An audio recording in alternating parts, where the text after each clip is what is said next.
High, আমি টুডেলের দিয়া। আমি আজকে রান্না করব এঁচোড়। আমাদের ঝাড়খণ্ডে বলতে গেলে একভাবে মাংস মনে করেই সবাই খায়, এত পছন্দ করে এখানে এঁচোড়টা। তো এঁচোড়ের তরকারি করব আজকে। তো আমি ছোটো ছোটো টুকরো করে আলু কেটে ভেজে নিচ্ছি। আর এঁচোড়টা কেটে আমি সিদ্ধ করে নিয়েছি নুন দিয়ে।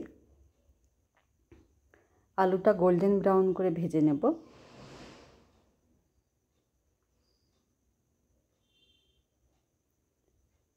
আর ঢেকে ঢেকে ভাজবো যাতে আলুটা সিদ্ধ হয়ে যায়।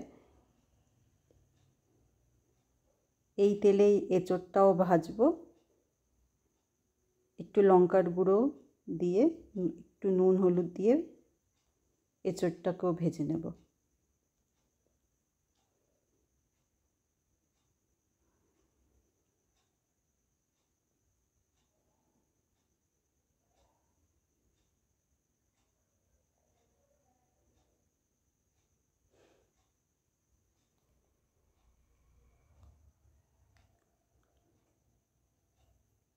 এঁচোড়টা বেশ ভালো লাল লাল করেই ভেজে নেব।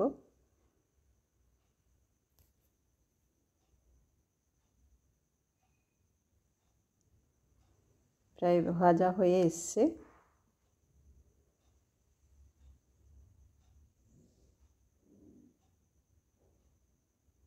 এই কড়াইয়ে আর একটু তেল নেব, আর আমি 1 চামচের মতন ঘি নেব। ভালো করে গরম হয়ে গেলে ফোড়ন দেব, তেজপাতা,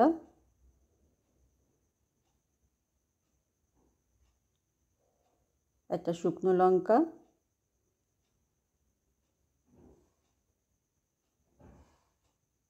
কিছু গোটা গরম মশলা ফোড়ন দেব,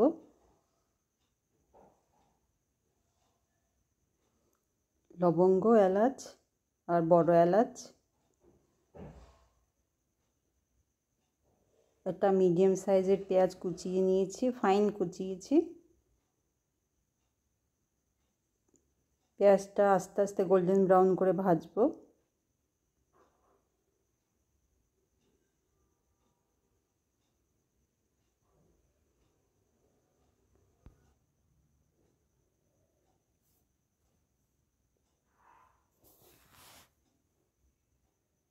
পেঁয়াজটা গোল্ডেন ব্রাউন হয়ে এসছে। আমি 1 চামচ বড় চামচের আদা রসুন বাটা দেব।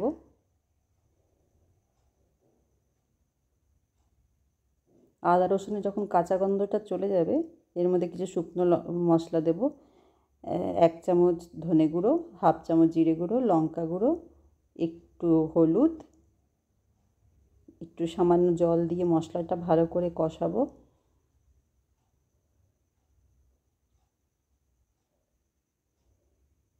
মশলা থেকে তেল বেরিয়ে আসলে এর মধ্যে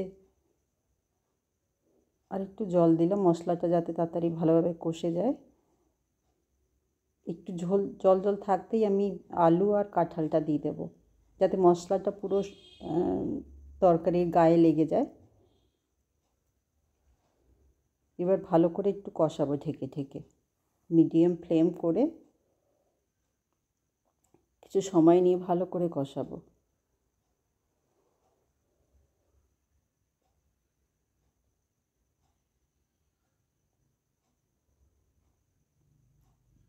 প্রায় হয়ে এসছে কষানো।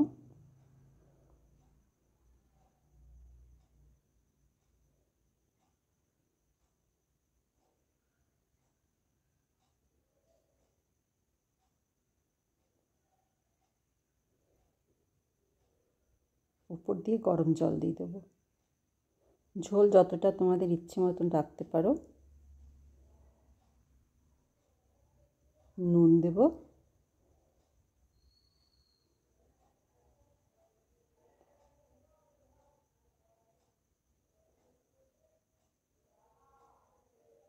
ঝোলটা ফুটে উঠলে গ্যাসটা কমিয়ে ঢেকে দেব।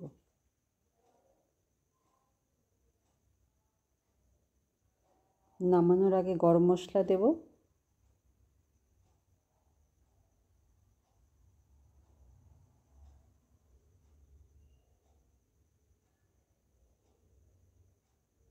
গরম মশলা দিয়ে ভালো করে সব কিছু মিশিয়ে নেব। ভালো লাগলে লাইক, কমেন্ট, শেয়ার করো। আমার চ্যানেলটা সাবস্ক্রাইব করে নিও। আবার তোমাদের সাথে দেখা হবে একটা রান্না নিয়ে। ভালো থেকো, সুস্থ থেকো, টাটা, থ্যাংক ইউ।